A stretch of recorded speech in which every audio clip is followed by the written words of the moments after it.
The mop bucket wheels squeaked against the marble floor as Roy Bennett pushed it down the darkened hallway. Most people avoided the east wing of the Imperial Palace. The dragon nobles called it the Wing of Shame, where failures were stored and forgotten. Roy called it his Tuesday route that he had been cleaning these halls for 8 years now. The job paid enough to keep a small apartment in the human quarter and put food on the table. After losing everything in the Titan Station mining collapse, Roy learned not to ask for much from life. Just steady work and a quiet place to sleep. The hallway curved ahead, lined with doors that nobody opened anymore. Dust gathered in the corners despite his weekly rounds. The crystal lamps that made the rest of the palace shine like captured starlight were dark here. Roy used his flashlight, sweeping the beam across the floor to check for debris. Something moved in the shadows. Roy stopped pushing his cart. He pointed the flashlight toward the library entrance at the end of the hall. The door hung half open, which was odd because he always closed it after cleaning. Through the gap, he could see scattered books on the floor that he approached carefully. The library was supposed to be empty. Everyone knew that. It had been sealed off after the prince who used it was disgraced. Roy had special permission to clean it once a month, but nobody ever went inside otherwise. The flashlight beam caught something large sprawled on the floor between two fallen bookshelves. Wings. Massive wings that dragged behind a figure reaching desperately toward a high shelf. The wings were twisted at wrong angles, the membranes torn and scarred. Roy recognized what he was seeing. A dragon. One of the imperial family. And from the way those wings looked, one who could no longer fly. The dragon's hand stretched upward, claws scraping against the wooden shelf but coming up short. A thick book with gold lettering sat just beyond reach. The dragon made a sound, half growl and half sob, before collapsing against the floor. Roy set down his flashlight and walked over. He reached up without saying anything and pulled the book from the shelf. The cover read Ancient Techniques of Wing Restoration, in both dragon script and common language. The dragon's head snapped around. Eyes like molten gold stared at Roy with shock and something close to fear. He was young for a dragon, probably not much older than a human teenager. His scales were deep blue, almost black in the dim light. The broken wings trembled as he pulled them closer to his body. "You should not be here," the dragon said.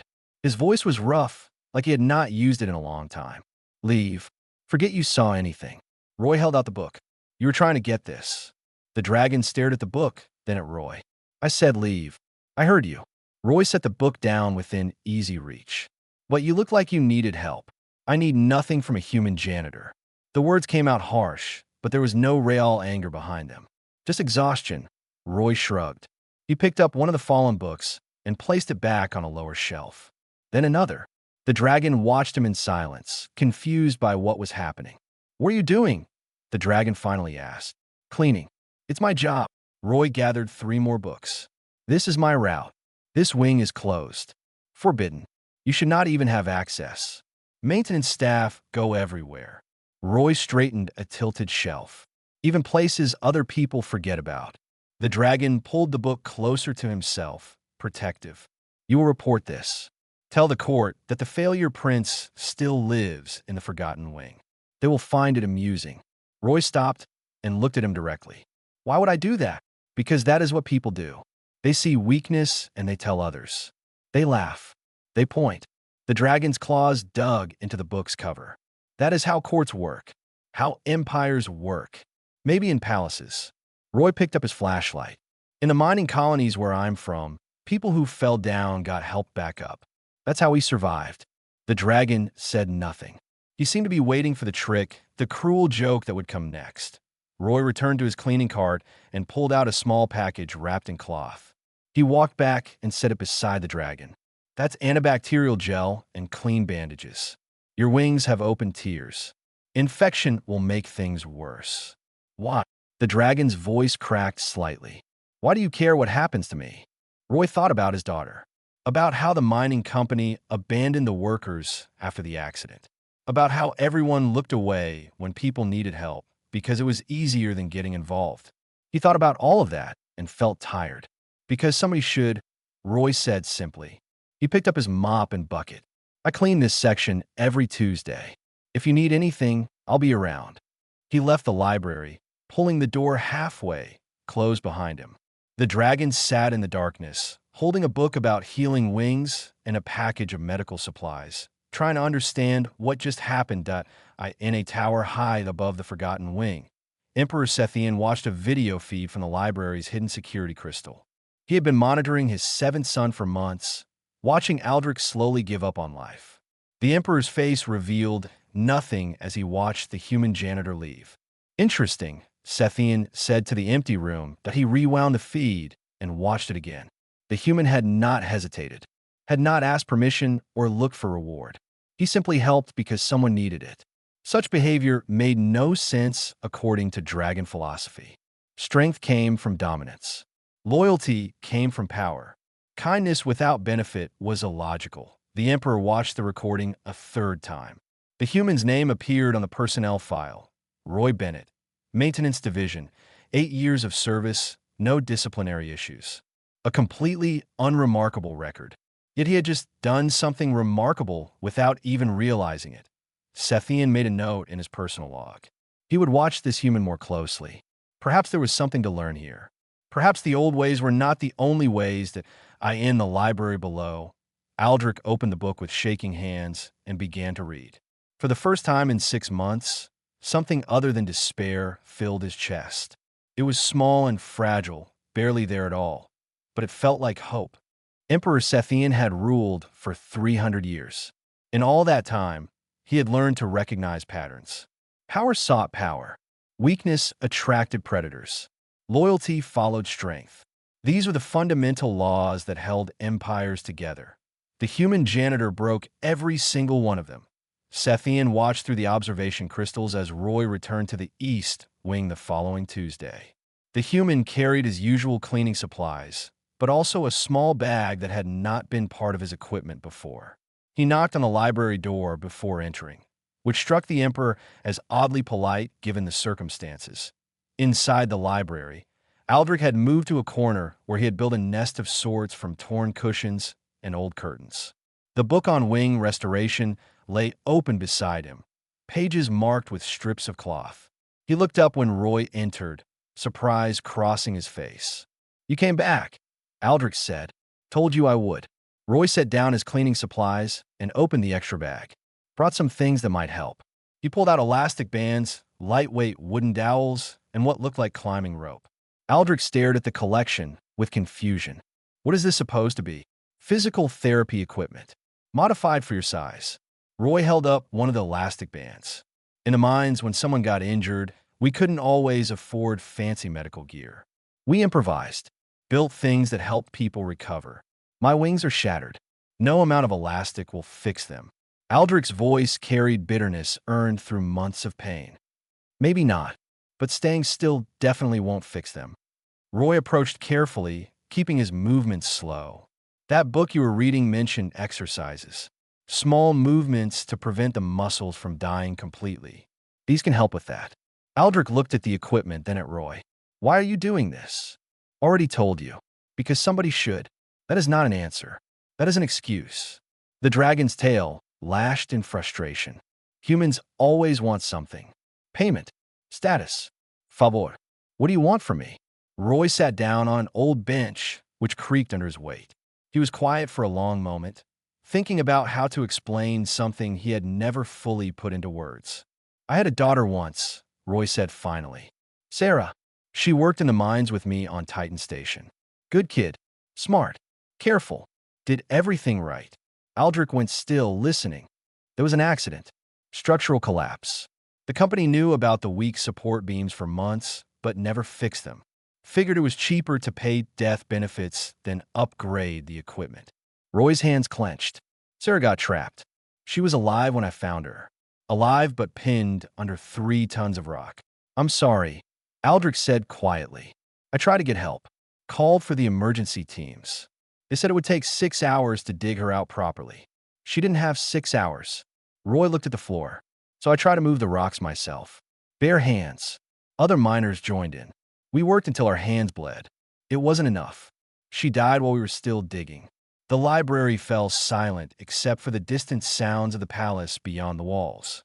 After that, the company offered me a settlement. Told me to move on, find new work. They made it clear that no one would hire a troublemaker who spoke up about the accident. So I took their money and came here. Started over. Roy met Aldrich's eyes. But I made myself a promise. If I ever saw someone who needed help again, someone everyone else had given up on, I wouldn't walk away. Not again. Aldrich's wings shifted slightly. I'm not your daughter. No, you're not.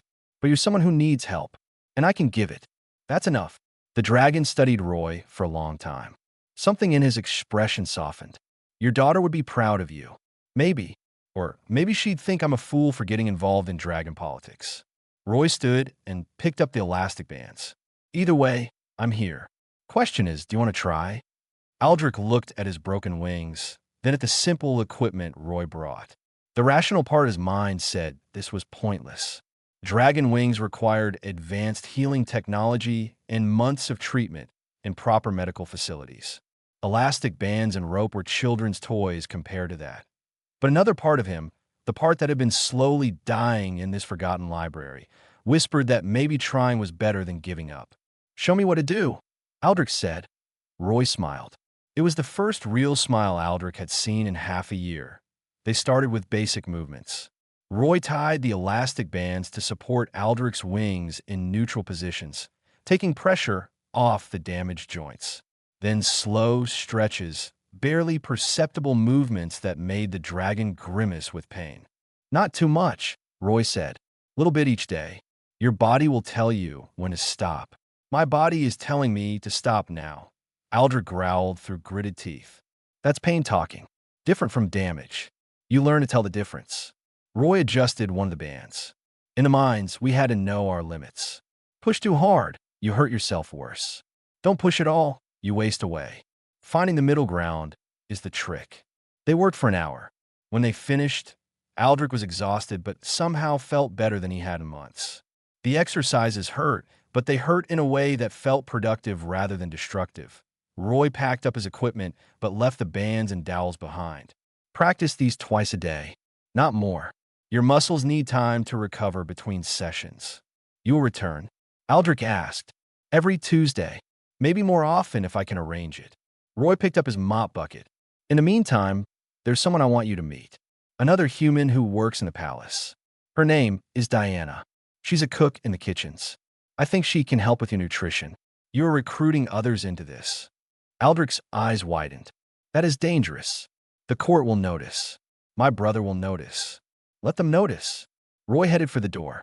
You're not doing anything wrong. Neither am I. We're just two people having conversations and doing exercises. Nothing illegal about that. After Roy left, Aldrich sat alone with the therapy equipment. He looked at his wings and felt something he thought had died with his ability to fly. Determination. Maybe this human was crazy. Maybe this would all end in failure and more pain. But maybe, just maybe it wouldn't. High in his tower, Emperor Sethian made another note in his log. The human had shared a personal tragedy to build connection with Aldrich. This was emotional manipulation, a tactic the Emperor understood. But the way Roy spoke suggested he genuinely believed what he said. There was no calculation behind his words, no hidden agenda. Sethian pulled up Roy's personnel file again, expanded the search, found records from Titan Station. The mining accident was real. The daughter was real. Everything Roy had said checked out. The Emperor sat back in his chair, troubled by thoughts that had not occurred to him in decades. What if strength was not always about power? What if loyalty could exist without dominance? What if the old ways were incomplete? He watched Aldrich attempt the exercises on his own, struggling but persisting. His seventh son, whom he had abandoned to preserve tradition, whom he had watched suffer in silence, because that was what honor demanded. Sethian closed the observation feed and stared at his own reflection in the dark crystal. 300 years of rule, and a simple janitor was teaching him things he should have known all along. Diana Cole had worked in the palace kitchens for 12 years. She knew which nobles liked their meat rare, which ones avoided spices, and which ones would send back a dish just to feel powerful. Dragons were particular about their food, and a good cook learned to read moods as well as recipes So when Roy Bennett approached her with a strange request, she knew immediately that something unusual was happening. High-protein meals. Diana wiped flour from her hands. How high are we talking? Enough to help rebuild muscle tissue. Someone who's been inactive for a long time and needs to recover strength. Roy kept his voice low. The kitchens were always busy, always full of ears.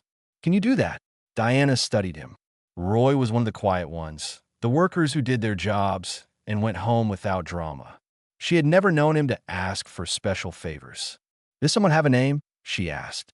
Better if you don't know yet. Roy glanced around the kitchen. Can you help or not? Diana thought about it.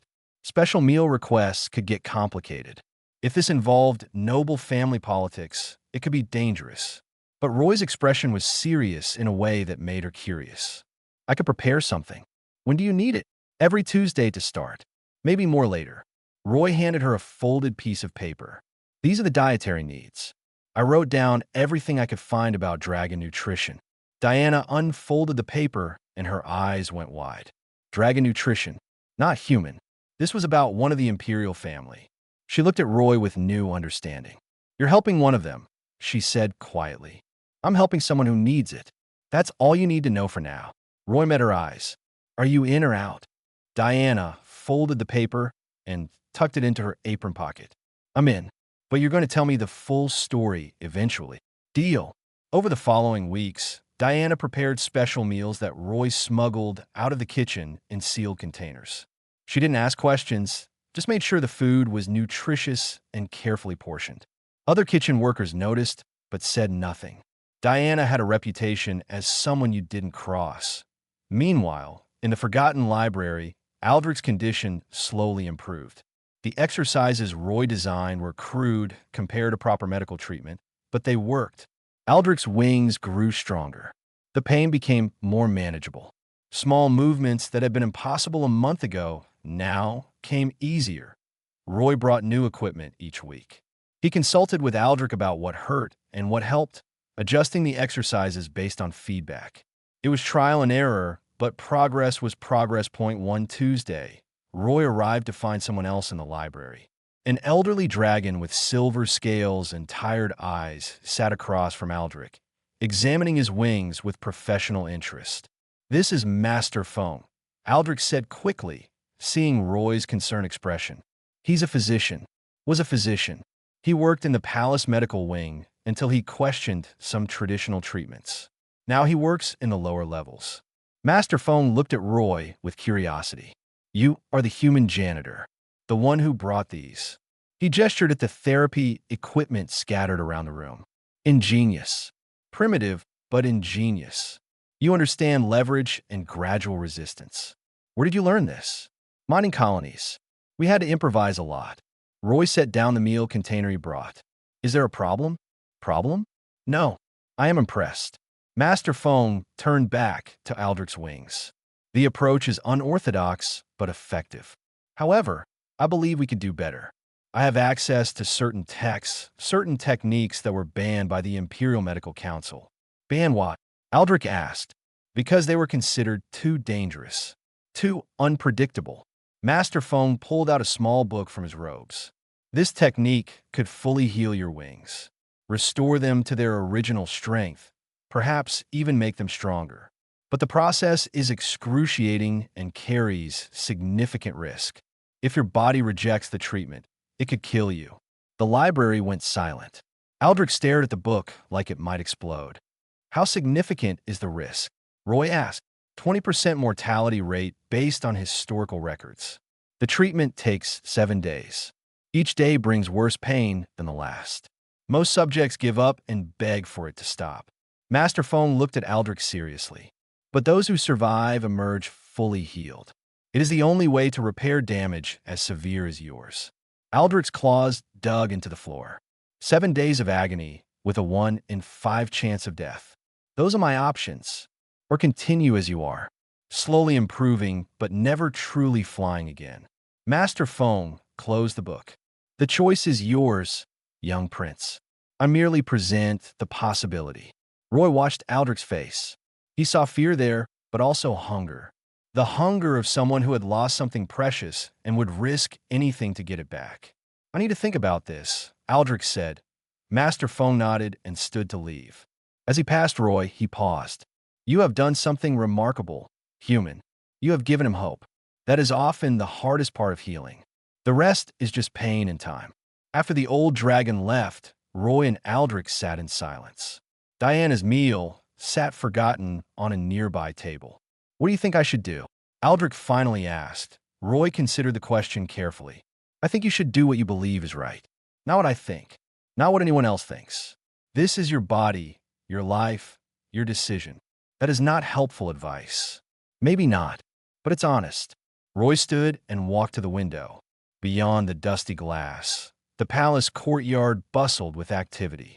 Dragons flew overhead, their wings catching the sunlight. I can tell you what I'd do in your place. I'd try the treatment. I'd take the risk. Because living half a life when a full one is possible would eat at me every single day. But I'm not you. Aldrich looked at his wings, spreading them slightly. They moved better than they had months ago, but the scars remained. The twisted bones. The torn membranes. He would never truly fly with them as they were. If I die during the treatment, what happens to you? Aldrich asked. What do you mean? The court. My brother. They will blame you. Say you killed me with your interference. Aldrich's voice was firm. You could be executed. Roy shrugged. Then I better make sure you don't die. You say that like it is simple. It's not simple, but it's worth doing. Roy turned back from the window. I've already lost one person I cared about because I wasn't strong enough to save them. I'm not losing another. If you decide to try this treatment, I'll be there. Every single day, every single hour if needed. You won't face it alone. Something broke in Aldrich's expression. A wall he had built to protect himself from more disappointment crumbled. I barely know you. You owe me nothing. Yet you speak like we are family. Maybe we are. Not by blood, but by choice. Roy picked up the meal container and handed it to Aldrich. Eat. You'll need your strength whether you choose the treatment or not. Aldrich took the container with shaking hands. I want to try it. The treatment. I want my wings back. I want to fly again. Then we'll make it happen. Roy said it with such certainty that Aldrich almost believed it was possible. In his observation tower, Emperor Sethian watched the conversation through the crystal feed. He heard every word, saw the bond forming between his son and this human janitor. Part of him wanted to intervene, to stop this before it went too far. The treatment Master Fong mentioned was forbidden for good reason. Many had died attempting it.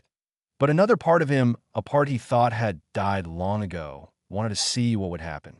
Wanted to see if this human's stubborn faith could overcome centuries of dragon tradition that said some things were impossible. Sethian made a decision. He would not interfere. Not yet. But he would watch closely. And if his son died because of this human's influence, there would be consequences.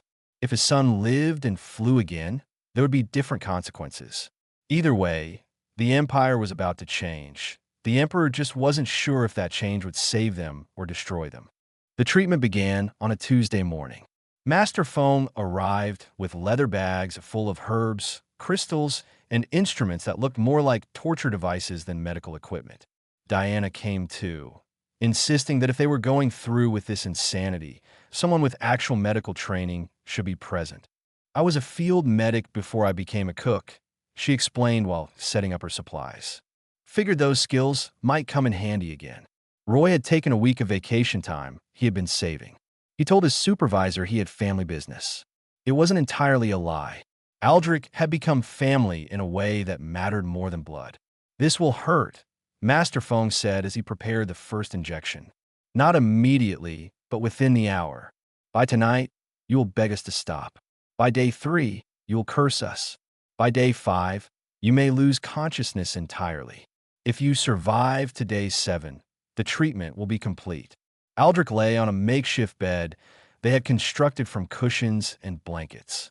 His wings were spread out, pinned in position by a frame Roy had built from metal pipes. It looked barbaric, but Master Fong insisted the wings needed to be immobilized during the process. I understand, Aldrich said. His voice was steady, but his claws dug into the cushions beneath him. Master Foam administered the first injection directly into the base of Aldrich's left wing. The prince hissed in pain, but held still. Then the right wing received the same treatment. Clear liquid from the syringe disappeared into dragon flesh. "What is that stuff?" Roy asked. "A catalyst derived from regenerative plants that grow only in the deep mountains. It forces the body's healing systems into overdrive. Bones that would take months to heal will regenerate in days. But the process is violent. Every nerve ending will scream." Master Foam put away the syringe. "Now we wait."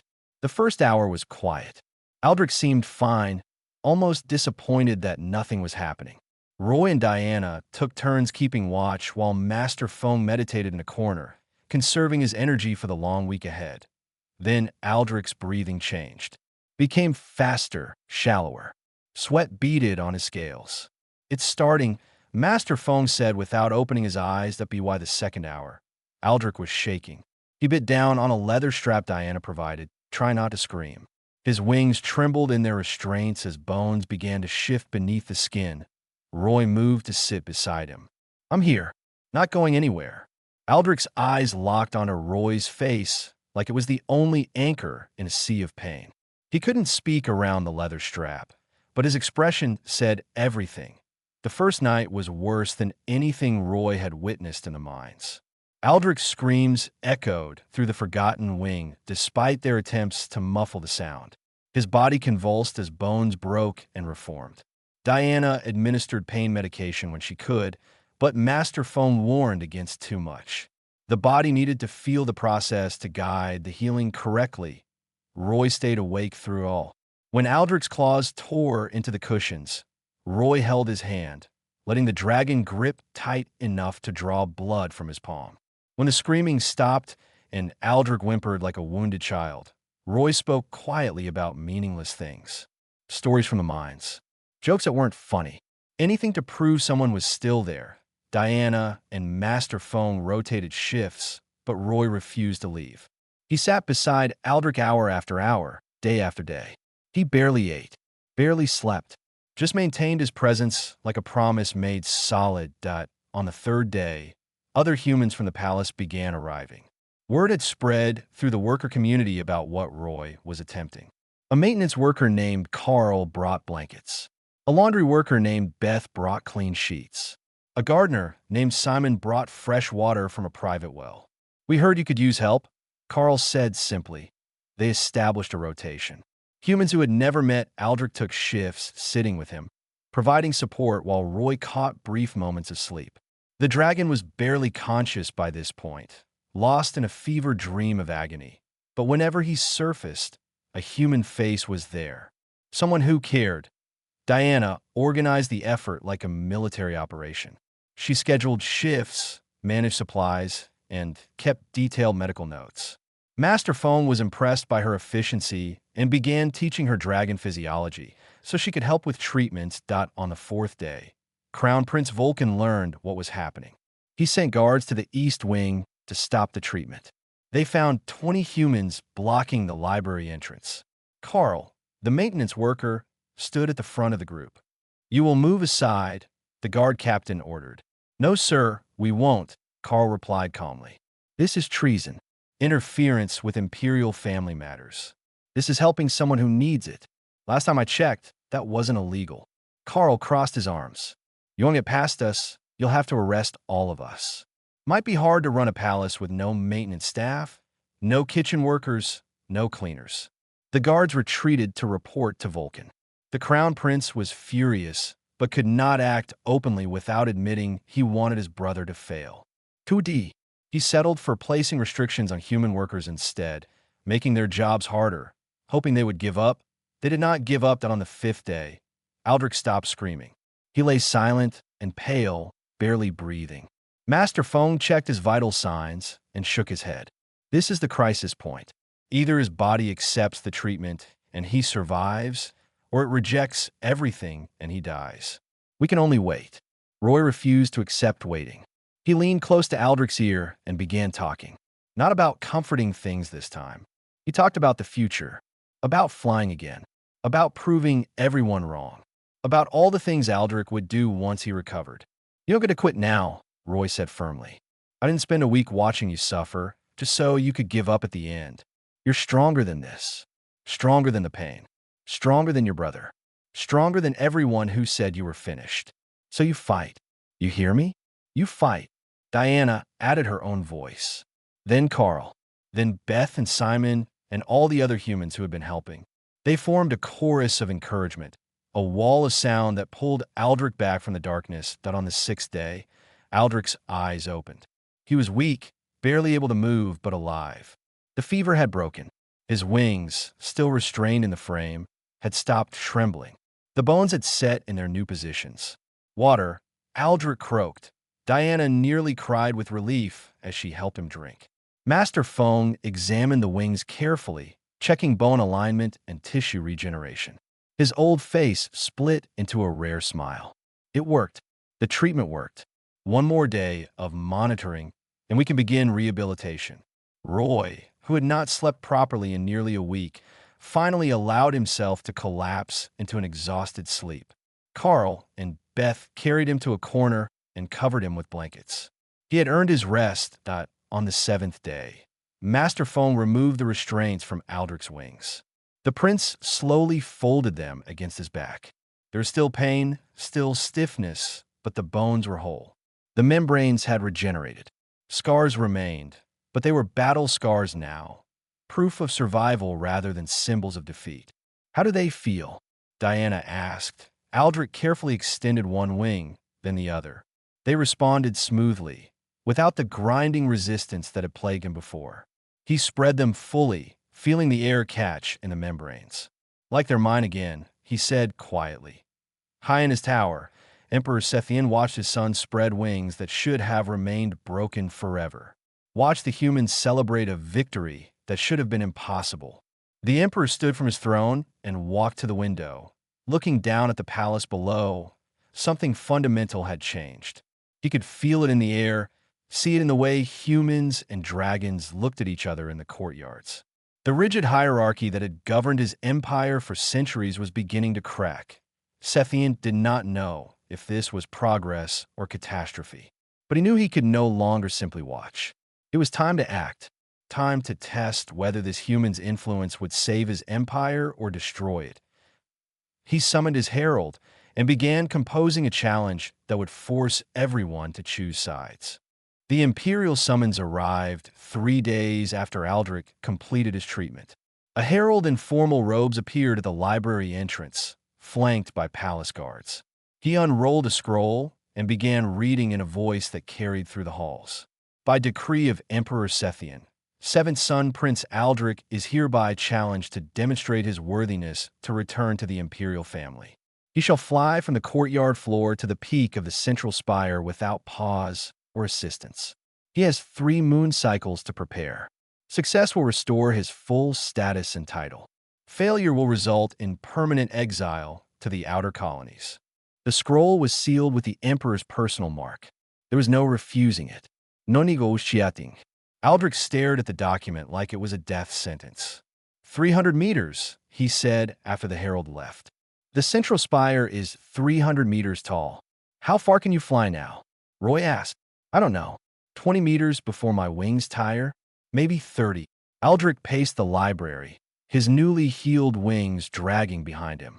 The treatment healed the structure, but the muscles are weak. 3 moon cycles is not enough time to build that kind of endurance. Diana checked her calendar. 3 moon cycles gives us about 80 days. That's a lot of training time. For a human, perhaps.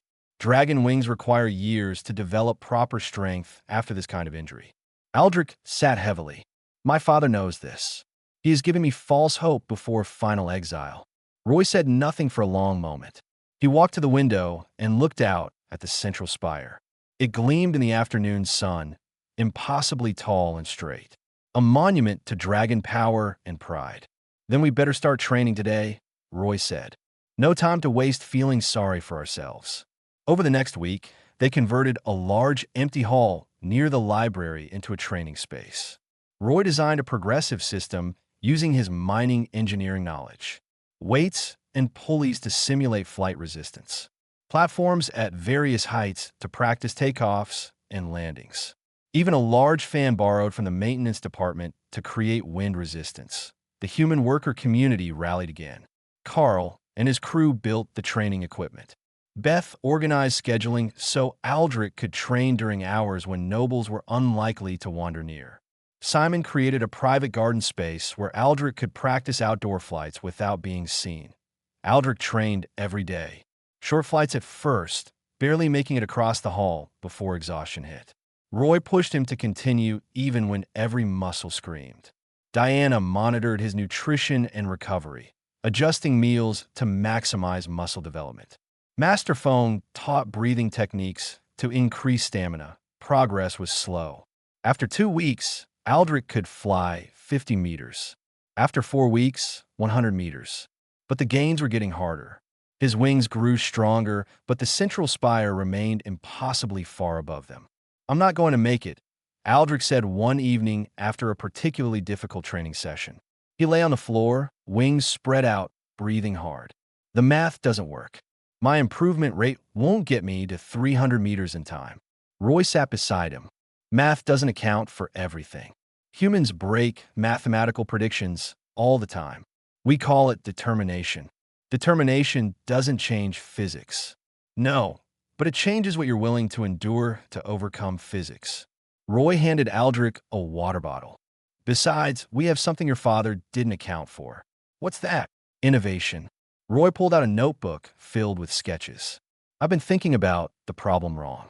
We don't need to make you strong enough to fly 300 meters. We need to make the flight easier." He showed Aldrich the drawings. They depicted the central spire with wind patterns marked at different heights. Thermal updrafts, pressure zones, places where the tower itself created artificial currents. The spire isn't just an obstacle. It's a tool. If you use these air patterns correctly, you can ride them upward. Let the wind do half the work. Roy pointed to specific areas. "Here and here. These spots will give you lift. You'll need to spiral rather than fly straight up, but it cuts the actual wing work by nearly 40%. Aldrich studied the drawings. "How did you figure this out?" "Watchbirds. Talked to some human pilots who work the cargo ships. Asked a lot of questions." Roy grinned. "Turns out humans have spent a lot of time studying flight, since we can't do it naturally. We had to get creative." They adjusted the training program to focus on spiral flight patterns and using air currents. Aldrich practiced in the outdoor garden space, learning to feel the wind and trust it to carry him. It was counterintuitive for a dragon, whose instinct was to power through obstacles, but gradually Aldrich adapted 0.6 weeks before the challenge. Crown Prince Vulcan made his move. Aldrich's food was poisoned. Not enough to kill, but enough to make him violently ill. Diana discovered the contamination when she noticed the smell was off. Master Foam identified the toxin and treated it, but Aldrich lost 4 days of training to fever and weakness. "Your brother is scared," Roy said as Aldrich recovered. "He wouldn't sabotage you if he thought you'd fail on your own. He's smart to be scared. If I succeed, I become a threat to his position." Aldrich coughed, his throat still raw from the poison. "This won't be his last attempt." Roy stood and walked to the door. "Then we make sure you succeed anyway." Despite him, despite the poison, despite everything, the human workers increased security around Aldrich. They set up rotating watches, checked all food before it reached him, and created redundant supply chains.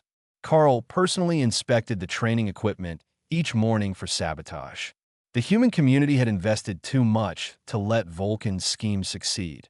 With 2 weeks remaining before the challenge, Aldrich managed to fly to 150 meters following the spiral pattern Roy designed. Halfway to the goal. Close enough to imagine success, but far enough to doubt it. "We're running out of time," Aldrich said. "Then we train harder."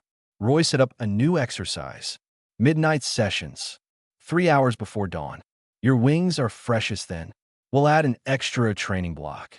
"That's not sustainable. I'll burn out." "Maybe. Or maybe you'll surprise yourself." Roy met his eyes. "Trust me. Trust the work we've done. Trust that sometimes impossible just means nobody's tried hard enough yet." The final 2 weeks were brutal. Aldrich trained until he collapsed, recovered, and trained again. His wings grew stronger through sheer repetition and stubborn refusal to quit. Diana's meals became more sophisticated, targeting specific muscle groups. Master Fong used ancient techniques to speed recovery between sessions. The human workers began their own ritual. Every morning before training, they would gather in the garden and sing the old mining work song, the same one Roy sang to his daughter in the mines. The rhythm helped Aldrich pace his wing beats, gave him something to focus on besides the pain that on the night before the challenge, Aldrich couldn't sleep. He paced the library while Roy sat quietly nearby. "What if I fail?" Aldrich asked. "What happens to everyone who helped me?" "To you. We deal with it." Roy didn't sugarcoat the answer. "But you're not going to fail. You can't know that." "No, I can't. But I believe it anyway." Roy stood and faced Aldrich. "You've already done the impossible. You healed wings that should have stayed broken. You survived a treatment that kills most people who attempt it. You learned to fly again when everyone said it was over. One more impossible thing won't be any different." Aldrich wanted to believe him, wanted to have that same unshakable faith. "Why do you believe in me so much?" "Because somebody has to, and because you're worth believing in." Roy put a hand on Aldrich's shoulder. "Now get some sleep. Tomorrow you're going to fly higher than you've ever flown before. I want to see the look on your father's face when you do it." In his tower, Emperor Sethian prepared for the challenge.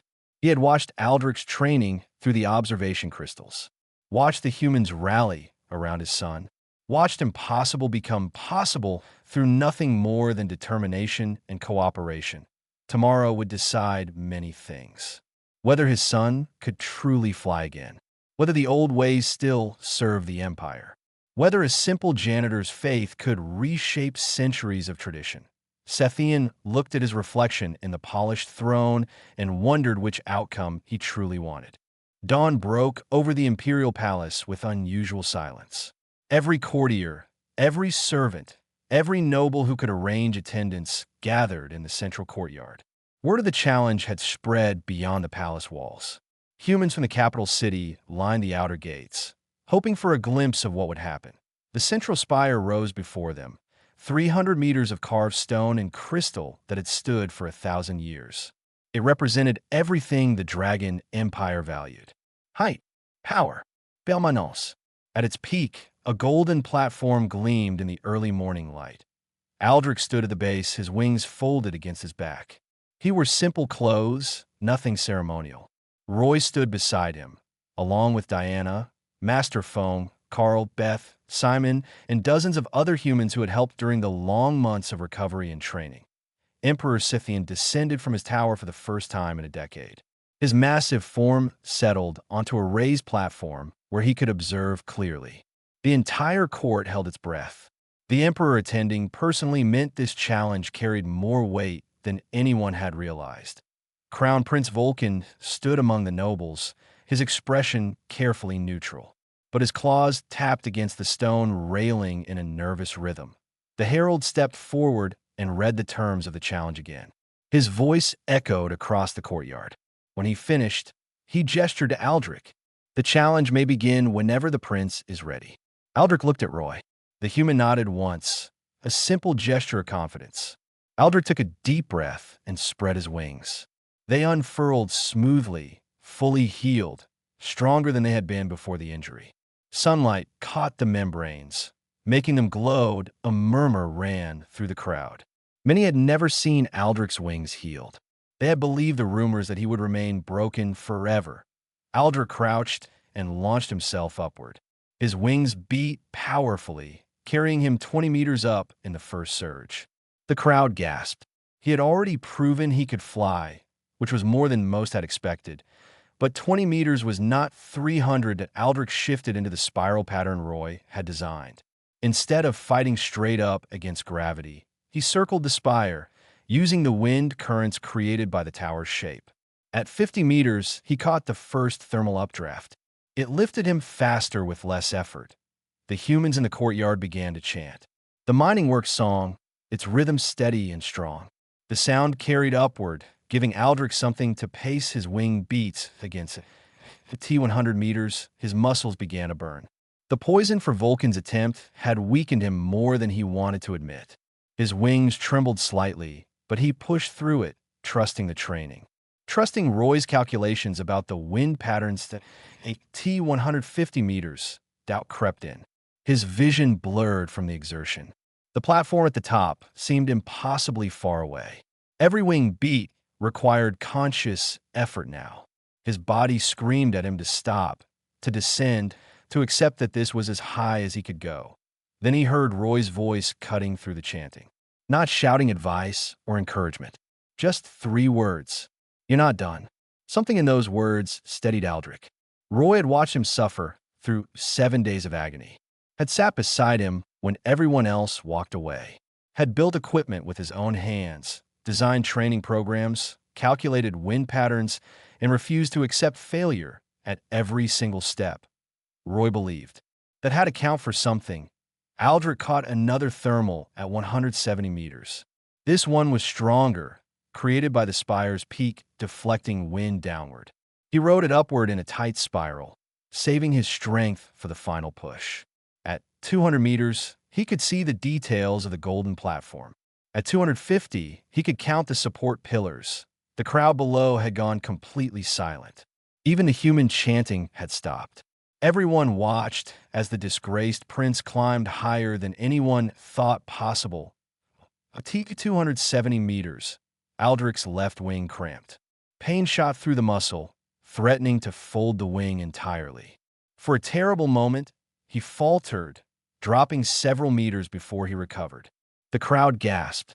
Roy started the mining chant again, louder this time.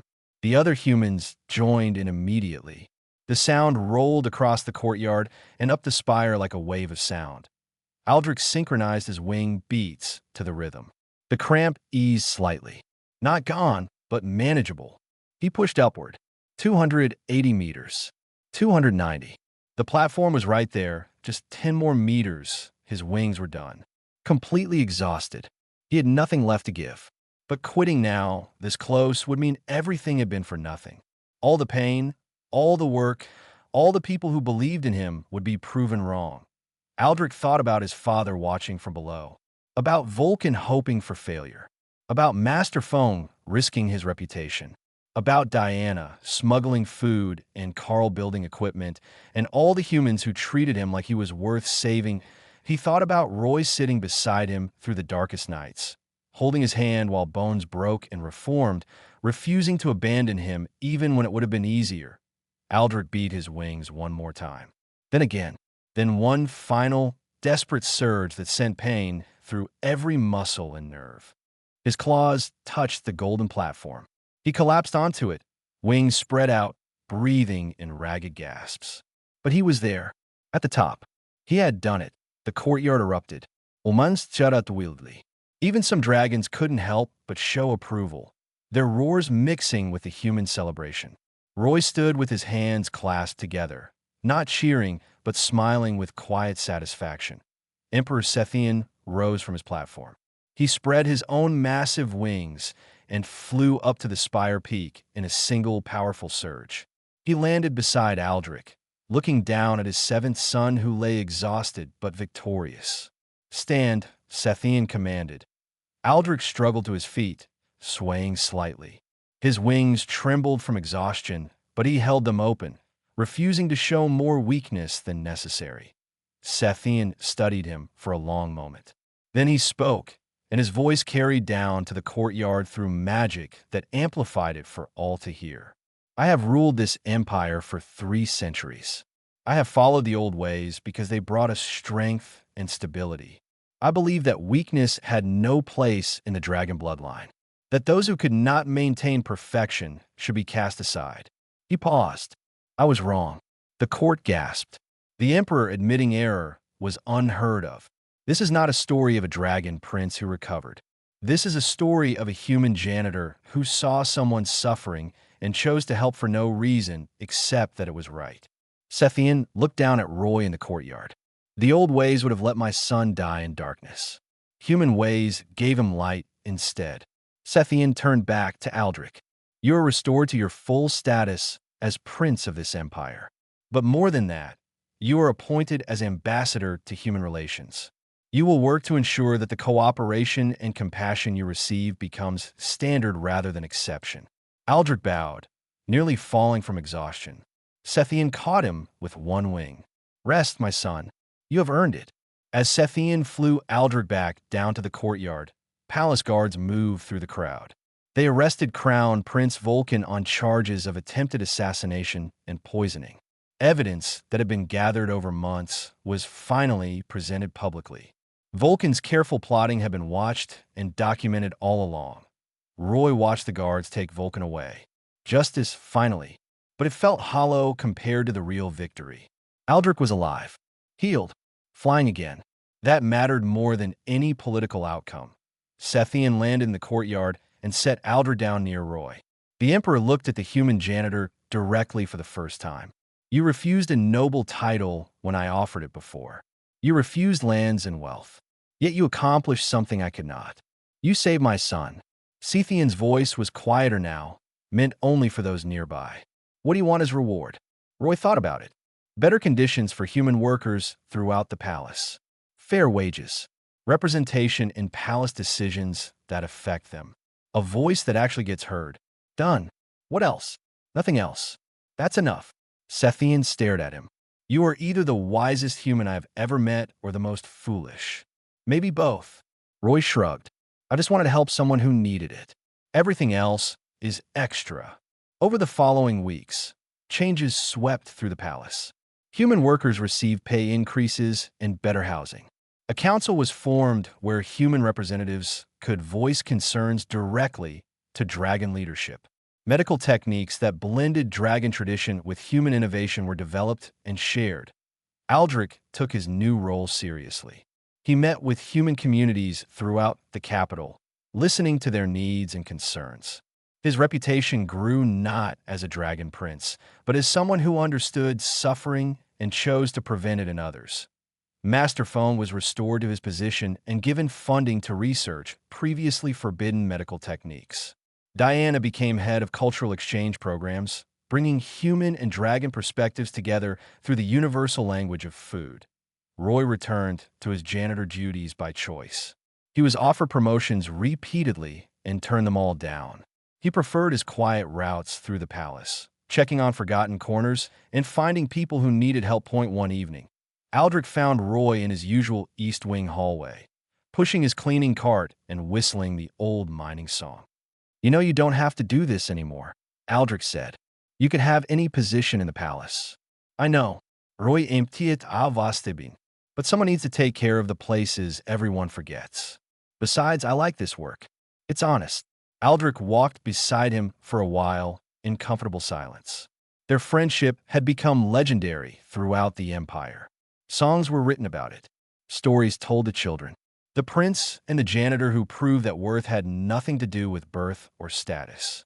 I never properly thank you, Aldrich said finally, for everything you did, for believing in me when no one else would. You don't need to thank me. Seeing you fly again was thanks enough. Roy smiled. Besides, you do the same for someone else now. That's what matters. Passing it forward. I would, because of what you taught me. Aldrich spread his wings briefly, feeling the air catch in them. These wings work because of you. But more than that, I learned what real strength looks like. It's not about dominating others. It's about lifting them up. Roy nodded. Your father is learning that too. Slowly. But he's learning. They reached the end of the hallway. Aldrich prepared to fly off to his evening duties. But he paused and looked back at Roy. Same time next week? I thought we could have dinner together. Diana is making something special. I'll be there. Roy waved as Aldrich took flight. In his tower, Emperor Sethian watched the exchange through his observation crystals. He no longer watched from judgment, but from curiosity. Every day, he saw new examples of human compassion affecting dragon culture. Every day, the empire changed a little more. The old ways had brought stability, but they had also brought stagnation. These new ways, these human ways, brought chaos sometimes, but they also brought growth, innovation, hope. Sethian turned away from the crystal and looked at his reflection in the polished throne. 300 years of rule, and he was still learning, still changing. Perhaps that was what real wisdom looked like. Not being perfect, but being willing to admit imperfection and grow beyond it. The Emperor smiled, something he had not done in decades. The future was uncertain, but for the first time in a long time, he welcomed that uncertainty. Because uncertainty meant possibility, and possibility meant hope. Down in the forgotten wing that was no longer forgotten, Roy continued his rounds, whistling as he worked. Just a janitor doing his job. Just a human who saw someone who needed help and chose not to walk away. Just someone who proved that the smallest acts of kindness could reshape empires.